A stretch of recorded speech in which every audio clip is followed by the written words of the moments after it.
नमस्कार दोस्तों, आप जुड़ चुके हैं कश्मीर टॉक के साथ और मैं हूं अनिल शर्मा। बात की जाए पुराने समय की, पुराने समय में आप जानते हैं कि कोई भी बीमारी हुआ करती थी तो सबसे पहले किसको बुलाया जाता था?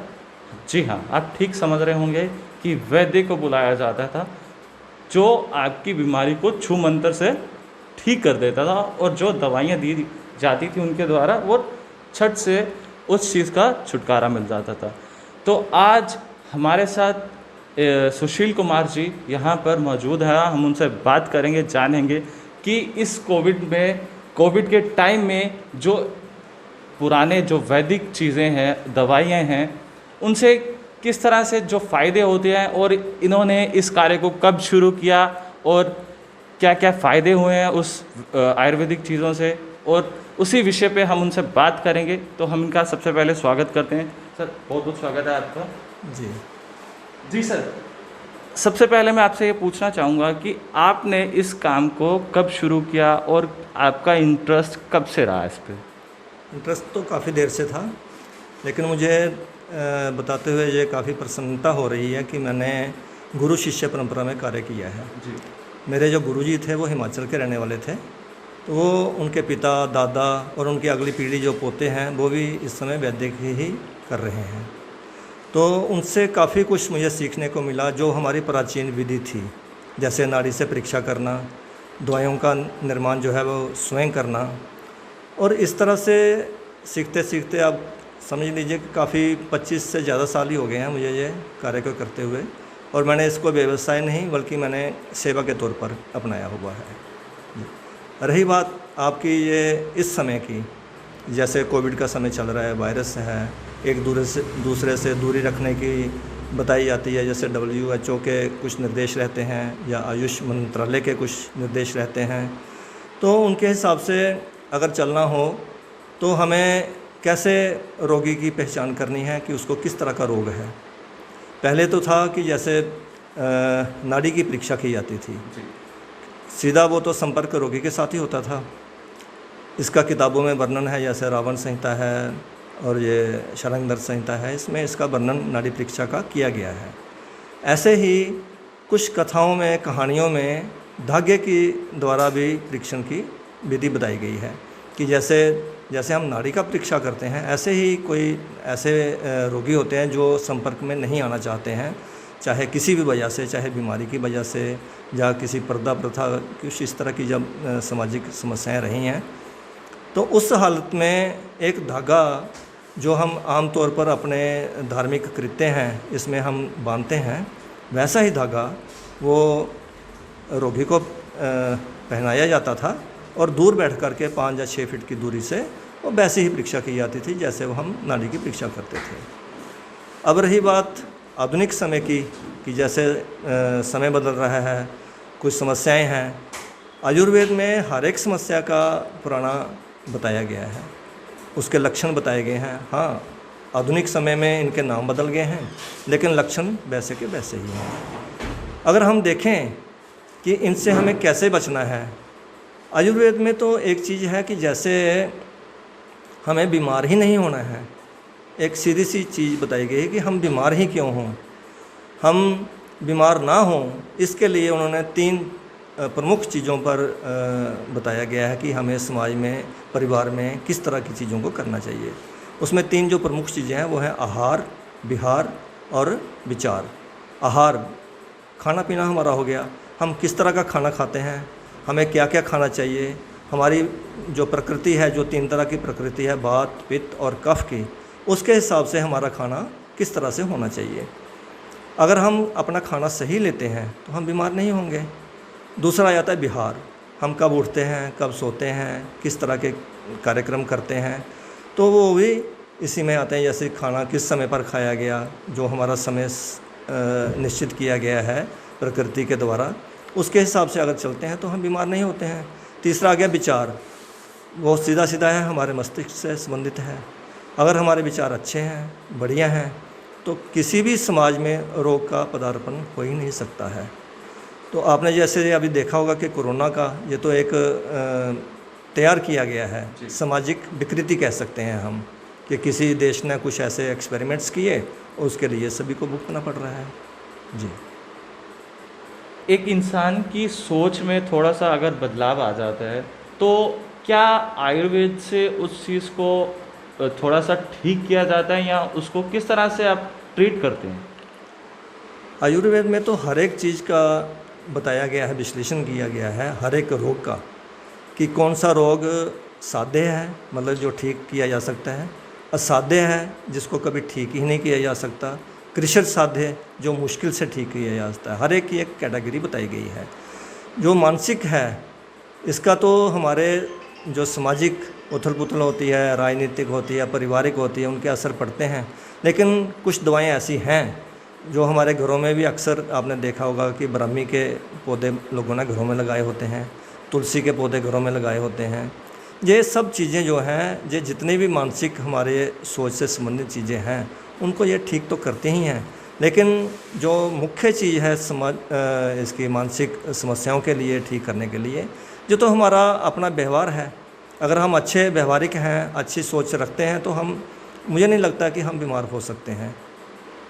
सर, ये भी जानना चाहूँगा कि जो अभी कोविड का वक्त चल रहा है, तो इस वक्त जो लोगों को इम्यूनिटीज़ के लिए क्या क्या कुछ खास चीज़ें अपनानी चाहिए, क्या खास चीज़ें खानी चाहिए जिससे इम्यूनिटी उनकी बढ़ सके और वो अपने आप को सेफ रख सके? ऐसा है कि आयुर्वेद शास्त्र में हर स्थान, जो भी स्थान है, जैसे भारत देश जो है ये विभिन्न मौसमों का देश है। हर एक जैसे साउथ में है या पूर्व में है या इस तरह से अलग अलग स्थान में वहाँ की जो पारंपरिक जड़ी बूटियाँ हमारे आसपास होती हैं उन्हीं को ही ज़्यादा अधिमान दिया जाता है। ऐसा नहीं है कि जो समुद्र के किनारे रहने वाला है वो हमारे यहाँ जम्मू के लोगों के लिए भी वैसी ही दवाई होती है। लेकिन आधुनिक परिप्रेक्ष्य में क्या हो रहा है कि जैसे सभी को काढ़ा लेने के लिए बोला जाता है, जब अब प्रकृति के हिसाब से उसको वो किस तरह से लगता है ये थोड़ा सा विषय रहता है। लेकिन कुछ चीज़ें जो सामान्य रहती हैं वो किसी भी प्रकृति को दिया जा सकता है, किसी भी उम्र के व्यक्ति को दिया जा सकता है, बच्चे से लेकर के बड़े तक। जैसे मैं आपको कुछ चीज़ों का नाम बताता हूँ जो हमारी रसोई में ही रहती हैं। जैसे जीरा है, सौंठ है। मैं आपको इसका पूरा विस्तार में बताता हूँ। अगर हम 6 चीज़ों को, जीरा, सौंठ, धनिया, दालचीनी, इलायची और सौंफ, इन 6 चीज़ों का अगर एक सही परिमाण में, जैसे जीरा और सौंठ 1-1 भाग, इलायची, दालचीनी और धनिया 2-2 भाग और सौंफ 4 भाग, इनको मिला कर के एक ऐसा योग बन जाता है जो किसी भी उम्र के व्यक्ति के लिए अच्छा है।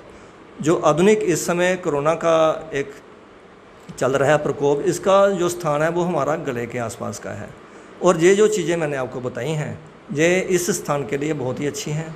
बल्कि ऐसा कह सकते हैं कि अगर ये वायरस ना हो तब भी हमारी इम्यूनिटी को बढ़ाने के लिए ये बहुत ही अच्छी चीज़ें हैं। अब आगे आता है कि जैसे कोरोना के 3 लेवल हैं। किसी की ये छींकें आना स्टार्ट हो गया या कुछ गले में खराश, खांसी। अब इन्हीं 6 चीज़ों के साथ कुछ हम चीज़ें और लें। कुछ चीज़ें तो हमारे घरों में ही उपलब्ध रहती हैं, कुछ हमें बाज़ार से लेनी पड़ेंगी। घरों में जैसे तुलसी है, गिलोय है, इसको इसके साथ मिला लें। बाज़ार से लेने वाली में जैसे अर्जुन शाल है, मुलट्ठी है और ये बनफशा है, इसको अगर थोड़ा थोड़ा सा परिमाण में मिला लिया जाए तो मुझे नहीं लगता है कि वायरस जो है अगर छोटा मोटा अगर किसी को अटैक कर भी गया है तो मुझे नहीं लगता है कि वो बीमारी से उसको अस्पताल में जाना पड़ेगा या कुछ ऐसा होगा, वो घर में ही ठीक हो सकता है। बाकी आधुनिक जो हमें समस्याएं आ रही हैं, जैसे आपने देखा होगा कि मधुमेह के रोगी बहुत ज़्यादा हो गए हैं, रक्तचाप, उच्च रक्तचाप, हाई ब्लड प्रेशर के रोगी बहुत से हो गए हैं। हमारा खाना पीना जो है उसमें थोड़ी सी विकृतियाँ आ गई हैं। जैसे हम कह सकते हैं कि हमारे जो बर्तन हैं जिनमें हम खाना बनाते हैं वो एल्युमिनियम के आ गए हैं, जब सुधरी हुई दूसरी चीज़ों के आ गए हैं। प्राचीन काल में मिट्टी के हुआ करते थे, पीतल के हुआ करते थे, तांबे के हुआ करते थे। वो अलग अलग प्रकृति के अनुसार अलग अलग बर्तनों में खाने के लिए कहा जाता था। जैसे आपको मैं बताऊं कि जैसे मधुमेह के बहुत सी समस्या से हम जूझ रहे हैं। हमारा भारत इसकी तो लगभग जैसे कह लीजिए कि विश्व की राजधानी है। अगर हम जो अपना खाना है वो पीतल की कढ़ाई में या पतीले में जिसको कलई किया गया है उसमें खाएं तो इसकी संभावना बहुत ही कम रहती है। जैसे मैंने आपको पहले 3 चीज़ों को बताया कि आहार, विहार और विचार, अगर ये भी सही हैं तो मुझे नहीं लगता है कि हम बीमार हो भी सकते हैं। सर मैं आपसे ये भी जानना चाहूँगा कि अगर कोई रोगी है, ठीक है, तो आपकी जो स्पेशलिटी है मैं वो जानना चाहूँगा कि वो रोगी आपके पास आकर दिखा सकता है, और आप अपनी कोई स्पेशलिटी जिसमें आपने जो अभी कार्य किया है तो वो आप दर्शकों से साझा करना चाहें। ऐसा है कि जो कुछ मैंने सीखा हुआ है उसमें, जैसे जोड़ों के दर्द के लिए, उसमें एक तरह का पेशेंट जो होता है जिसको पित्त बात होता है, वो लगभग उसको लंबे समय तक दवाई खानी पड़ती है। उसके बगैर जो भी गंठिया के रोगी जिसको बोलते हैं वो ठीक हो जाते हैं। थोड़ा सा लंबा कोर्स रहता है।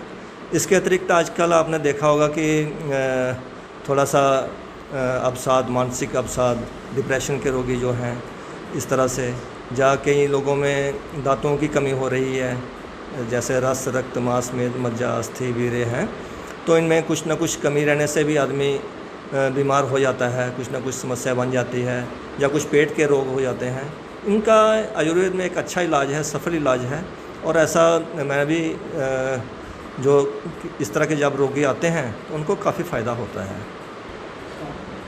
सर मैं आखिर में सवाल करना चाहूँगा आपसे कि आप हमारे दर्शकों को इस टाइम पे क्या मैसेज देना चाहेंगे? देखिए, जितनी भी बात हमने की हुई है अभी तक, उसमें स्पष्ट है एक मैसेज, आहार, विहार और विचार।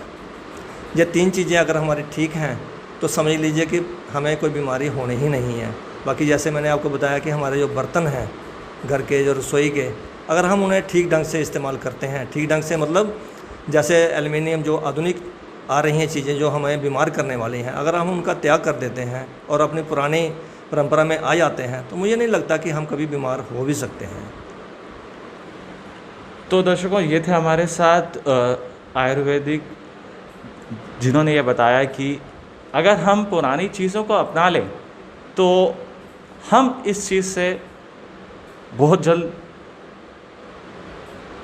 बच सकते हैं और हम इस चीज़ का उपयोग कर सकते हैं। और ज़्यादा से ज़्यादा मैं लास्ट में ये मैसेज देना चाहूँगा अपने दर्शकों को, बार बार, जिस तरह से कोरोना वायरस के केसेस बढ़ते जा रहे हैं और आप लोग घर रहें, सुरक्षित रहें, मास्क पहनें, सोशल डिस्टेंसिंग का ध्यान रखें और सैनिटाइज़र ज़रूर साथ में रखिए। तो आप ऐसे बड़े अपडेट्स के लिए जुड़े रहें, देखते रहें Kashmir talk. Camera person Mohinder ji के साथ।